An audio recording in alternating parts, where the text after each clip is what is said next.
Hey, good morning, everybody. Good morning.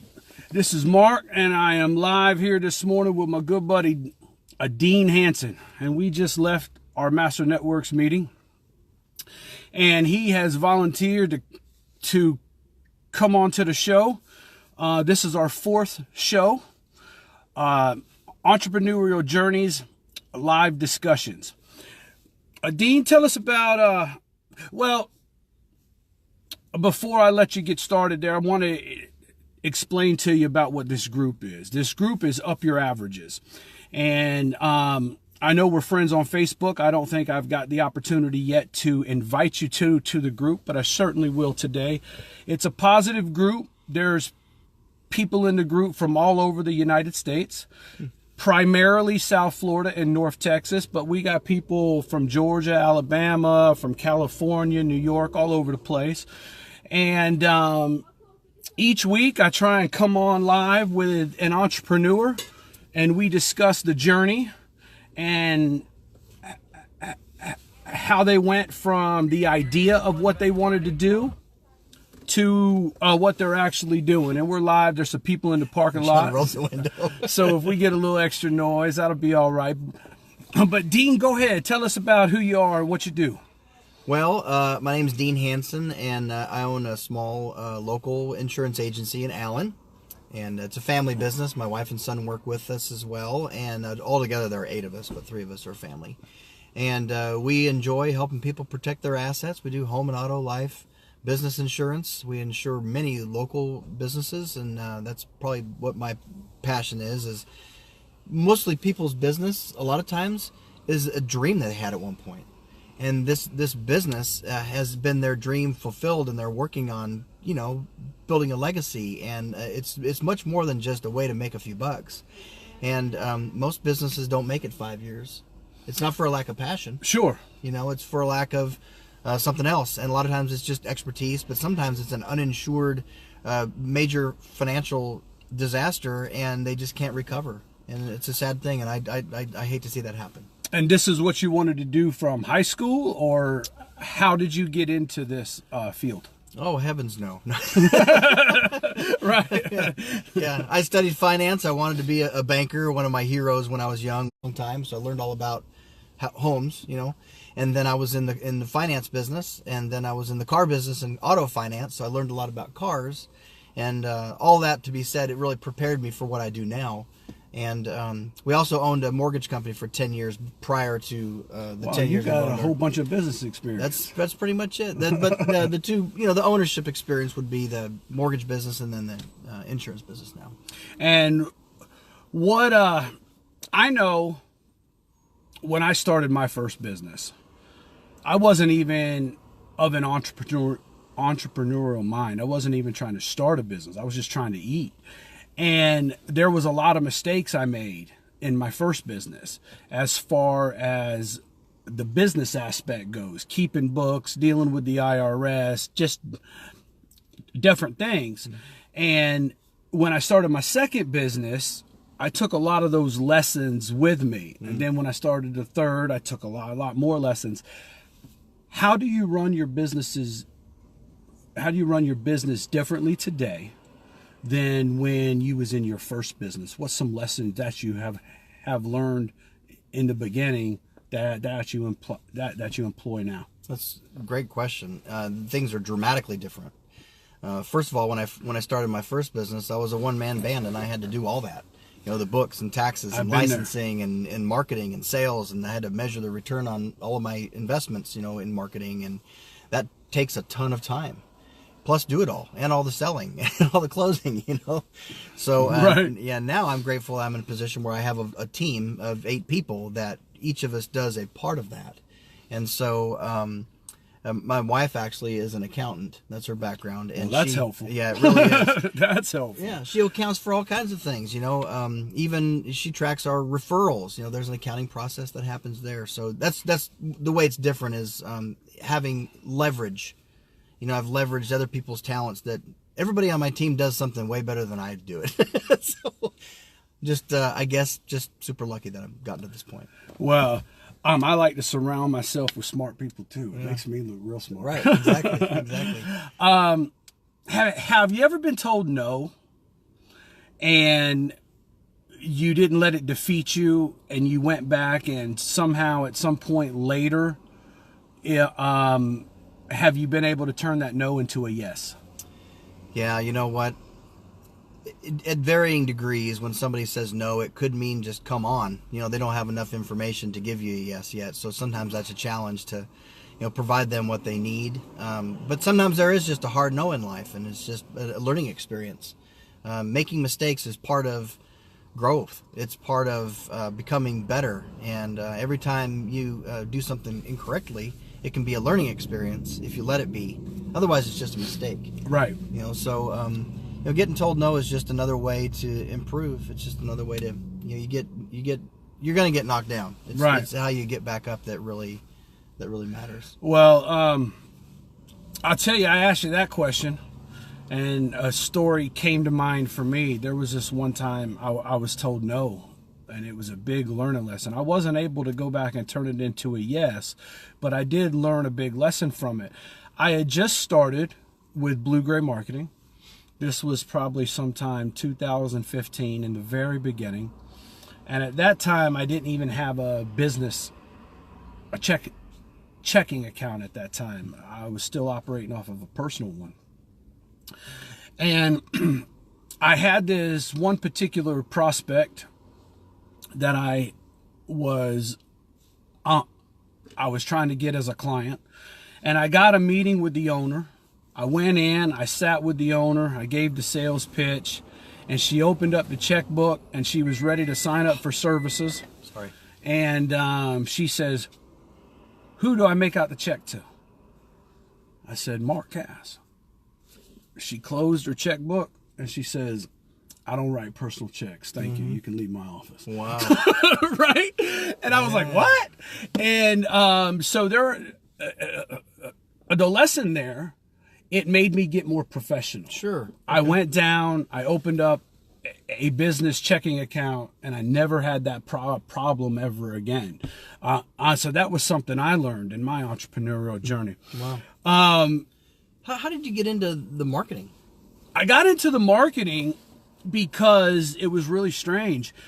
I was doing metal recycling. I was picking up junk metal, and I was taking it to the scrap yards, and I had actually turned that into a business. Mm-hmm. As I said, I was laid off my job, and I wasn't looking to start a business. I was just looking to eat. Yeah. I had a pickup truck, and I was running around. I was picking up metal, and my first few loads that I had to go hunt for were very difficult to find, and they didn't pay a lot. And I began to think, this is going to be a very difficult way to make a living if I have to go hunt for jobs every day. So I started thinking, how can I get jobs coming to me? Mm-hmm. I started working on the internet. This was in 2007. Of course, the internet existed. Of course, Facebook existed and all those things, but it didn't exist the way it exists today. And I was one of the first ones in my industry of junk removal, metal recycling, that kind of thing, to even have a website. And then I was the first one to start a Google My Business account and to start on Facebook and all these kind of things. And one thing led to another. I was doing a lot of marketing. I got in touch with a marketing side of my brain that I didn't even know existed. And I got really excited about the marketing of my business, even more so than I did about my actual business. And I began to have success, and I began to have clients ask me what I was doing. Yeah. And I began to help them. And then one thing led to another, and I got out of the junk business, and I just started a marketing business, and it was all me. The business was called Effective Marketing Solutions, and I was doing the things for my clients at the time that made me successful. Mm-hmm. I was optimizing their websites. I was doing the Google My Business. I was doing their Facebook, and they began to get success. Wow. And I just decided, hey, I don't want to work in the hot sun no more. Mm-hmm. Right? I'd rather work in the air conditioning. And so I switched. And And I did that for a year by myself. And it was too much just to go do the work, sell the work, and then all the office work, all the marketing, all of it. I had to do all of it by myself. So I laid that down, and I went to work on salary doing marketing for the scrap yards. And one thing led to another, and the price of scrap fell, and they laid me off my job. And at that time, I had met Honesty, and she was working and was unhappy with her job. And I had kept a few clients on the side. And that client referred me to another client at the same time I was laid off my job. And that client that they referred me to somebody else. So sitting here while I'm unemployed, I got 4 or 5 clients. Wow. Okay. And I looked at her, and her favorite color is gray, and my favorite color is blue. And I said, hey, you want to do this with me? I've done this before. I'll teach you. We can do it together. We'll call it blue-gray marketing. Wow. And that's how we started in 2015. And from there, 2016, I got involved in Master Networks. And it has helped my business just tremendously. That's awesome. It's helped me to grow as a person. It's helped me to grow as a business person, as a business owner, and it's helped my business grow. So I appreciate you asking me those questions. Yeah. Cool. But great story though. Yeah. Well, that's the short version. Right? I got a long version coming. That's the story you're sticking to. Right. I'm actually writing an autobiography about my life. And I go into a lot more detail telling that. What my passion is, though, is this: up your averages. I believe you're the average of the 5 people you most closely associate with. And I took a look around myself one day, and there wasn't anybody that I associated with that I wanted to be. Wow. And I just decided, I need new friends. I need new activities. I need a whole lot of things that are better. And I began again my own personal journey of upping my averages. And then I started this group, and I started the YouTube channel and all this. And I kind of look at it as not a business, but more of a brand or a community or a movement. Yeah. It's the second time I've heard that today. What? That you become the average of the 5 people you spend absolutely. the most time with. I believe 100% if you hang out with 4 millionaires, you'll be the 5th. Yeah. Right? And Millionaire mindset, right. When I got a hold of that idea, I started looking for a millionaire friends. Right? And I've collected a few of them now. Right? I've collected a few of them. They allow me in the club, so cool. Oh, I appreciate that. Okay, so cool.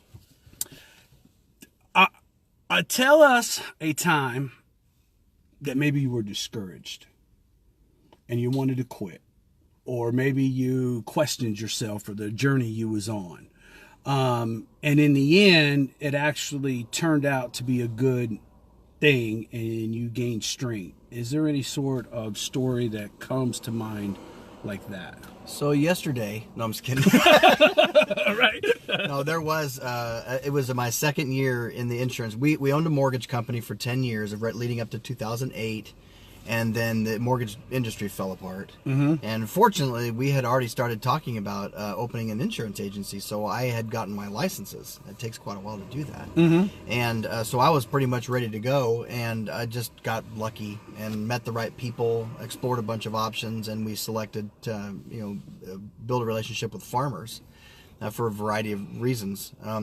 But it was about the second year in business, and I was still pretty much a one-man band. I had a little bit of part-time help, and I came home and told my wife one day. I said, you know what, I just really love helping people, and if I can figure out a way to make a living doing that, that's what I want to do. But I've met so many people that they just don't know they need help, or they just don't want your help, and it was really frustrating. And I actually told her, I said, I don't think I want to do this anymore. And she's like, wow, you're too old to change careers again. No, but she sat me down and she told me, she said, look, you're having a bad run. You're having a bad day. And it was a bad several months, but it was really discouraging. And she knows me better than anyone. She sat me down and had basically a talk with me, and said, this needs to come from within your heart. You need to look in and see, is this really what you want to do or not? Because I've seen nothing but positive change in you over the last 2 years. Right. So, because I just really do, it means the world to me that people put their trust in me to help protect the things that are so important to them. It's a huge responsibility. Absolutely. And it's such an honor when people allow us to do that. And so I just really love it. But she really encouraged me and told me to take a step back and really kind of, get some introspection. And I came through that learning that, anything worth having isn't going to be easy. Anything worth having is going to take a lot of effort to get it. Absolutely. And yeah, I mean, what we do is not easy. That's why everybody doesn't do it. So it was at that point where I really 100% decided that I was going to give it everything I had, and I was going to make it work. And since that year, we've grown our revenue every year at least 25, sometimes as much as 32% every year over year over year over year. And I think it's because of that conversation. Suzanne sat me down and told me kind of to get my head right. Suzanne. My wife, Suzanne. Yeah, Susie. Love you, baby. She's the one that kind of made me realize that I was doing something I was passionate about, and I was just kind of having a bad spell, and it made me really do some hard thinking. And if it wasn't for that, I don't think I would have the continued passion and commitment that I've had. You know, too long of an answer. They say that the measure of a man's success is tied directly to the woman he decides to have by his side. Amen. And I'm really appreciative of the one that's by my side who helps me with this blue-gray marketing. It sounds like you have one that's a real team player that supports you. Yeah, and sure. We can't do this alone, man. We can't. And even in business, I realize I'm responsible for so much. And it's nice to be able to disengage from business and be able to have somebody to lean on to help you, that kind of thing. Yeah. So relationships are very important, but you got to be in a positive relationship. Yeah. If you're in a relationship with somebody that works against you, man, that just makes it even harder. Yeah. And I've been in that experience as well. I don't want to get too much into all that, but right. But I've been there. I have as well. I've had one that worked against me with every idea I had. That's stupid. Yeah. That's stupid. You can't do that. Yeah, I don't know why you're you not would smart do enough that. to do Right, that. that's You'll dumb. never pull that off. And then I've got one now that seems unimpressed by my big ideas. Like, I'll have this huge idea, and I say, this is what I'm going to do. And I'll be all excited about it. And she'll say, oh, that's good. Yeah. Right? Like, there's no doubt at all. It's like, wow, you really believe in me? Yeah, now I need to get back to my book. That's awesome, yeah. Right? Yeah, you can do that, I'm sure. Right? So that's a little odd. That's cool, though. So if somebody, okay, so what do you specialize in directly? If somebody out there wants some insurance and they don't like what they got going on, or what would you advise them? How can they contact you? And what is the number one way that you find that you save people money?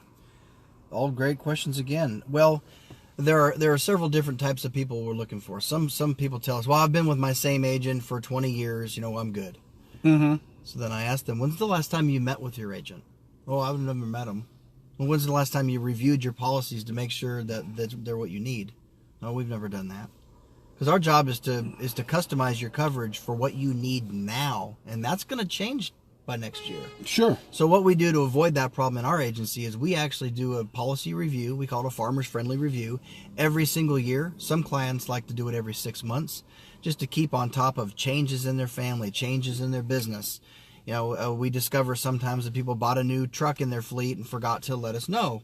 So you got 12 trucks now instead of 11. That's important. We need to know that. Right. Right. Yeah. So We're always looking for that person that's been the same place a really long time, but hasn't had any real service or really a consistent review process. Okay. The other one is first-time home buyers. I just love working with first-time home buyers. They require a lot more attention than others that have experience with the process. I know some realtors who don't even want to work with them.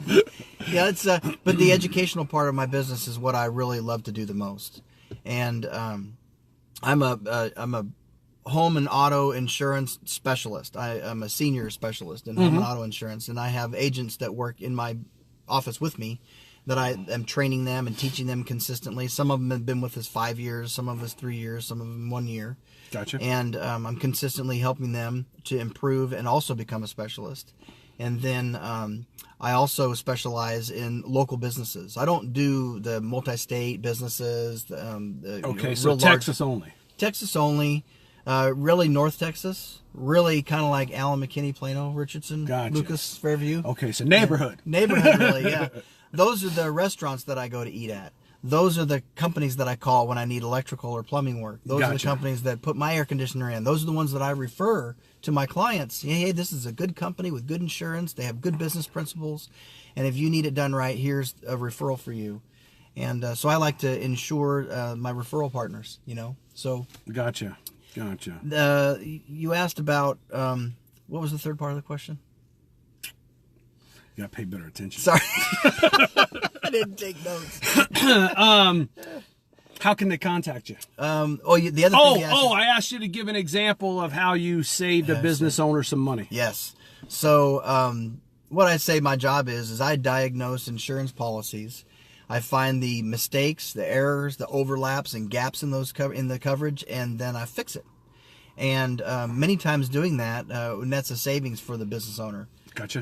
There are too many businesses that are improperly insured. They're not insured the correct way.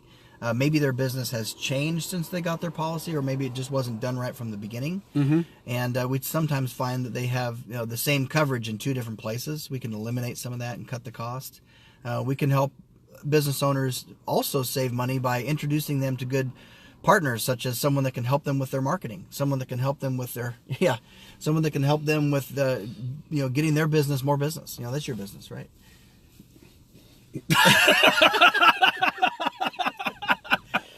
We can also, introduce a local business. I like to call them local businesses. Mm-hmm. They're not always small, but introduce them to networking. This is the way I've built my agency. Let me rephrase that for everyone back at the office. I love you all. We have built our agency by helping other local businesses succeed. And that's been the key to our success. Cool. How do people contact you? You got a website? Got a phone number? Yeah, you can find us at iknowdean.com. iknowdean.com. There's a story behind that. But that will actually go to our Farmers Insurance website, and all of our contact information is there. Or you can call the office at 972-727-9705. Cool. Facebook, LinkedIn, Twitter, Instagram. Cool. I think we have a Pinterest page. Wow, that's a lot. Okay, so I really want to thank you for your time today, for being on the show. The show is just getting started, and I can't put out the show without volunteers. But I would like to ask you, we always end the show with a joke. Oh. So, do you have a joke? Can we make the people laugh today? Man, a joke.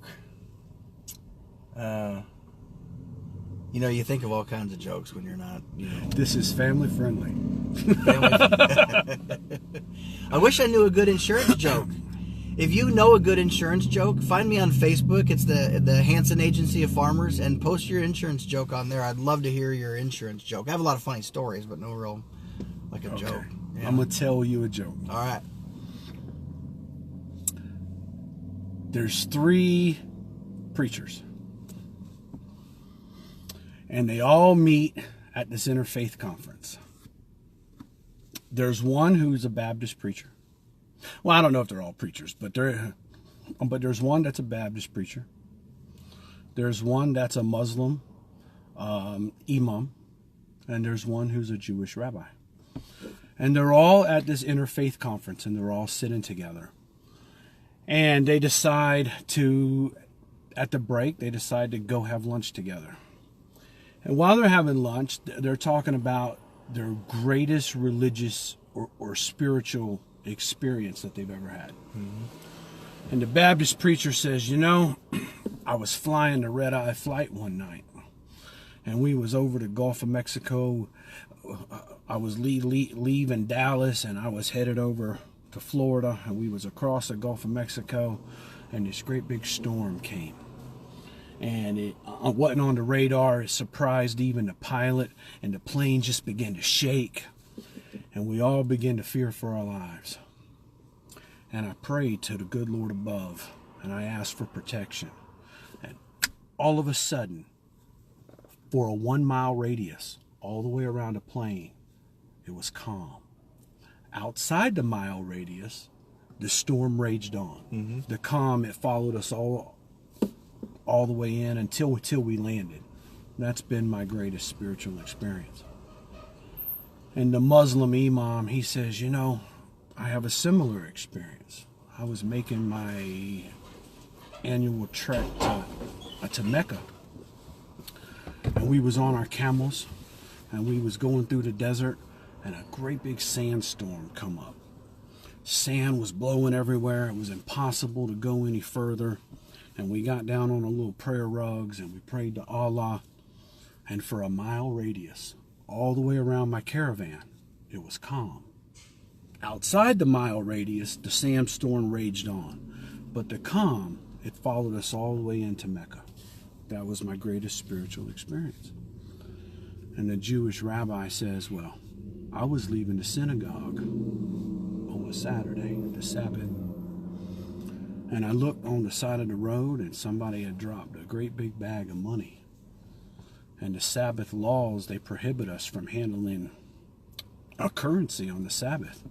So I got down and I prayed to Jehovah, and all of a sudden, for a 1 mile radius, all around me and the bag of money, it was Tuesday.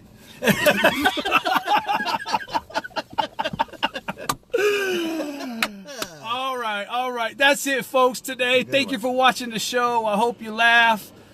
Dean wants to say hello to everybody, or bye to everybody. Hey, everyone. Thanks for watching. Find us at iknowdean.com. We'd love to help you. All right. Thank you. Up your averages.